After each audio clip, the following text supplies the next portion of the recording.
رسوله الكريم أما بعد فأعوذ بالله من الشيطان الرجيم بسم الله الرحمن الرحيم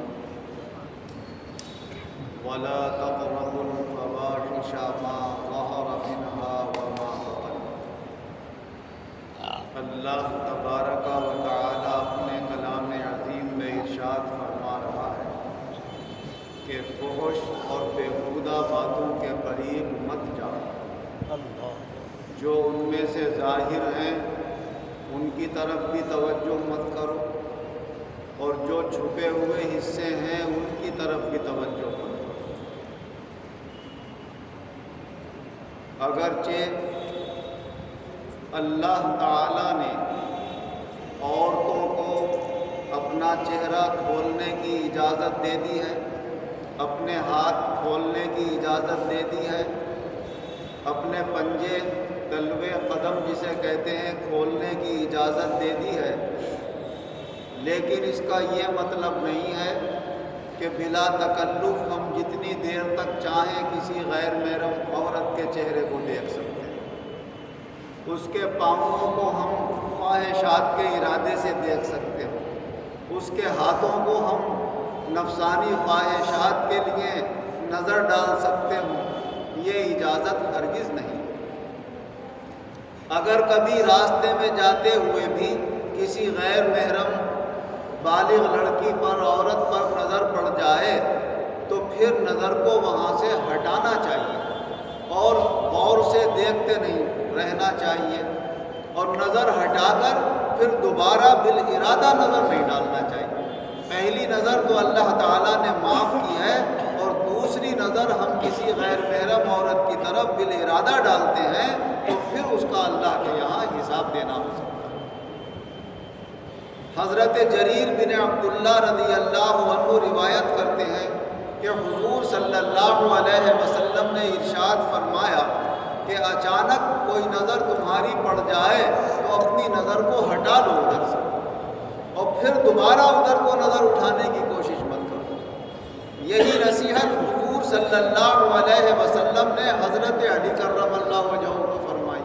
اور ارشاد فرمایا کہ کسی غیر محرم عورت کی طرف اگر تمہاری نظر اٹھ جائے اور اس پر نظر پڑ جائے تو نظر ہٹاؤ، اور اس نظر کے پیچھے پھر دوسری نظر مت لگاؤ کہ ہم دوبارہ دیکھ لیں اس کو۔ البتہ اگر ارادہ یہ ہے کہ کسی کی شادی نہیں ہوئی ہے، وہ شادی کرنا چاہتا ہے کہیں پر، اور اس ارادے سے دیکھ رہا ہے چہرے کو یا ہاتھوں کو یا بدن کے کسی حصے پر نظر پڑ جائے کہ یہ لڑکی یا یہ عورت جس کی شادی ابھی نہیں ہوئی ہے مجھے پسند آ جائے تو میں اس سے رشتہ بھیج دوں اور شادی کروں، تو اس کی اسلام میں اجازت دی گئی۔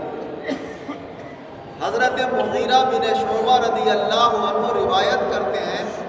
کہ میں نے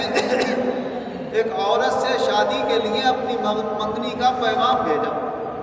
اور حضور صلی اللہ علیہ وسلم سے اس کا ذکر کیا کہ یا رسول اللہ میں نے ایک عورت سے اپنی شادی کے لیے منگنی کا پیغام بھیجا،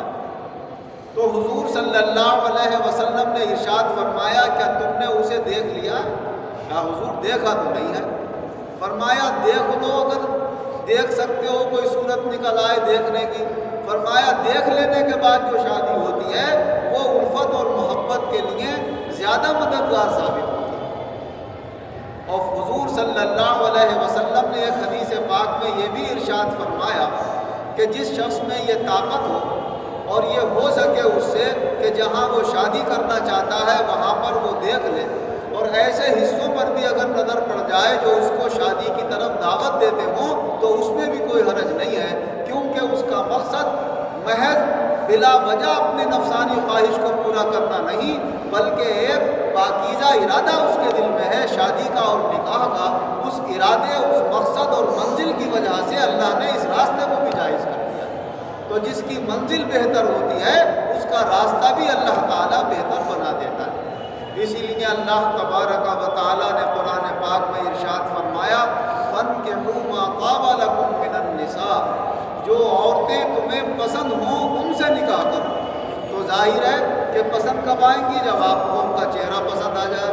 ان کا کوئی قد و قامت آپ کو پسند آ جائے گا، ان کا رہن سہن پسند آ جائے، ان کے کوئی عادات و اخلاق پسند آ جائے، تو جتنا بھی ہو سکتا ہے اس کے بارے میں اپنے نظروں سے، اپنے سوچ سے، فکر سے اس کی ایسی جانکاری لینا کہ جس سے اس کی محبت دل کے اندر پیدا ہو اور وہاں پر رشتہ ہو جائے، تو یہ زیادہ بہتر اور فائدہ مند ہوتا ہے۔ اگر دیکھنا جائز نہ ہوتا تو پھر اللہ تعالیٰ یہ کیوں فرماتا جو تمہیں پسند ہو ان سے نکاح کرو؟ پسند تو چیز جبھی آئے گی جب آدمی اس کو دیکھے گا اس چیز کو۔ تو اس لحاظ سے اگر کبھی ایسا ماں باپ کے سامنے بچے ظاہر کریں کہ وہ لڑکی کہے کہ فلاں لڑکا مجھے پسند ہے، تو ماں باپ اس پر غور کر لیں، اگر اس کے میل کا وہ رشتہ ہے تو وہاں پر شادی کر دینا چاہیے اور اس میں پھر زیادہ پس و پیش نہیں کرنا چاہیے۔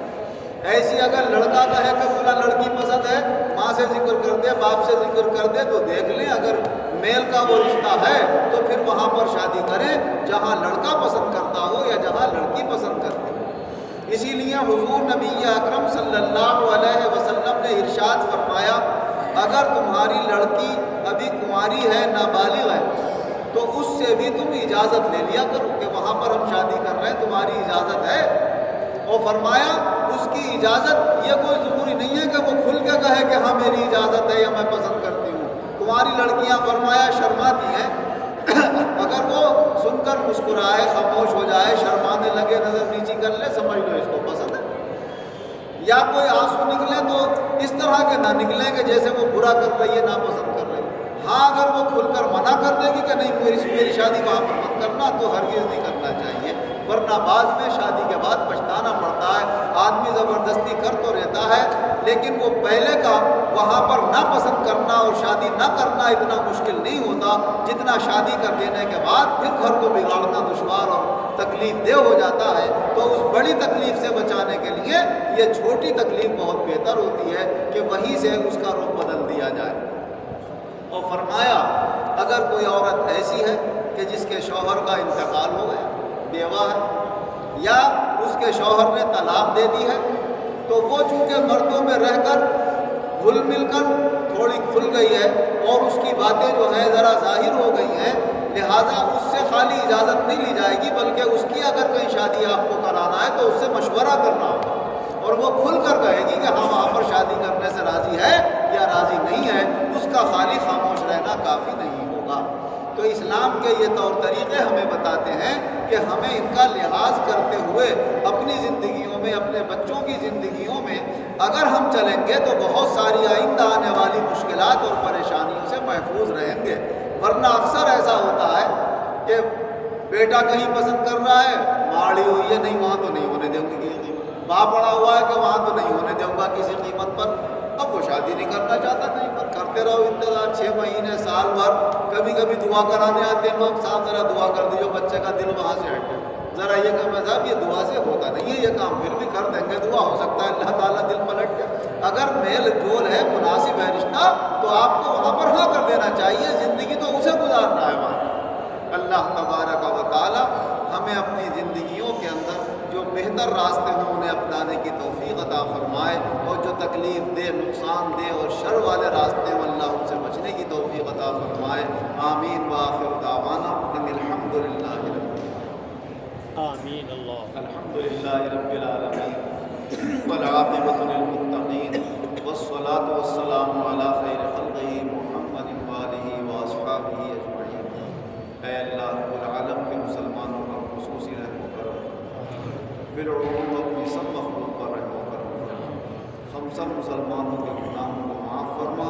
آئندہ گناہوں سے بچنے کی توفیق عطا فرما۔ اے اللہ جو بیمار ہیں انہیں شفا عطا فرما۔ آمین۔ اور ایک صاحب کا آپریشن ہوا ہے علی گڑھ میں، مولا ٹانگ کا، ان کے آپریشن کو کامیاب فرما اور ان کو آئندہ صحت و سلامتی عطا فرما۔ اور جنہوں نے بھی ہم سے دعاؤں کے لیے کہا ہے، ان کے رشتہ داروں کی کوئی پریشانی ہے اللہ اسے دور فرما، جن کے آپریشن ہوئے انہیں بھی کامیاب فرما، جن کے علاج ہو رہے ہیں ان کے علاجوں کے ذریعے انہیں مکمل صحت عطا فرما، اور آئندہ بھی ہر طرح کی بیماری پریشانی سے ہم سب کی حفاظت فرما۔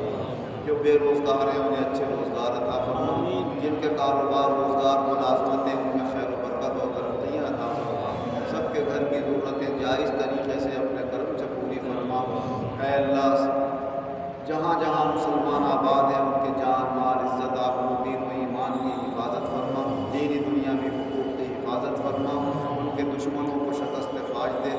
کے ناپاک ارادوں کو ناکام کرو۔ آمین۔